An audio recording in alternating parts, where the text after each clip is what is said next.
গতকাল ছিল বৃহস্পতিবার। সকালবেলা ঘুম থেকে উঠে বাইরে হইচই শুনে আমি একটু ব্যালকনির দিকে এসে দেখি বাইরেটা ঠিক এই অবস্থা। ভোররাত্রি থেকে মুষলধারে বৃষ্টি হওয়ায় আমাদের এখানকার পুকুরটাও ডুবে গেছে, আর পুকুর ডুবে গিয়ে সারা রাস্তার জলে ভেসে গেছে। আর সেই জলে উঠেছে প্রচুর মাছ, তাই পাড়ার ছেলেপুলেরা এখন এই মাছ ধরতেই বেরিয়েছে। বাড়ির সামনের রাস্তা থেকে এভাবে মাছ ধরতে আমি প্রথমবারই দেখলাম।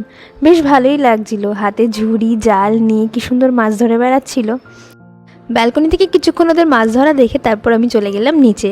আর নিচে এসে ফ্রেশ হয়ে আমি একটু বসে নিয়ে চলে এলাম বাড়ির গাছ থেকে ফুল তুলতে। আমাদের বাড়িতে অনেকগুলো জবা ফুলের গাছ আর একটা টগর গাছ আছে, আর যেগুলোর থেকে আমরা প্রচুর ফুল পাই। আজকে বৃষ্টি হচ্ছিল বলেই ছাদা মাথায় ফুল তুলছিলাম, আর এই যে এত ফুল পেয়েছি। ফুল তুলে নিয়ে আমি চলে গেছিলাম স্নানে, আর স্নান করে এসে এখন যাব আমি পুজো দিতে। তাই আজকে চলো তোমাদেরকে আমি আমার ঠাকুর ঘরে নিয়ে যাই। আমি বৃহস্পতিবারে কিভাবে পুজো দিই সেটা তোমাদের সাথে শেয়ার করি।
এরপর পুজো শেষ করে আমি সোজা চলে গেছিলাম লাঞ্চ করতে।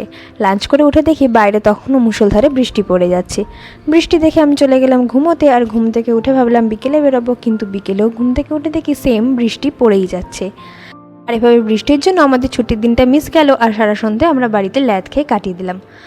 বাই দ্য ওয়ে, তোমরা চ্যানেলে নতুন হয়ে থাকলে কিন্তু সাবস্ক্রাইব করতে ভুলো না। দেখা হবে খুব শীঘ্রই নতুন কোনো ভিডিওতে, ততদিনের জন্য সবাইকে টাটা।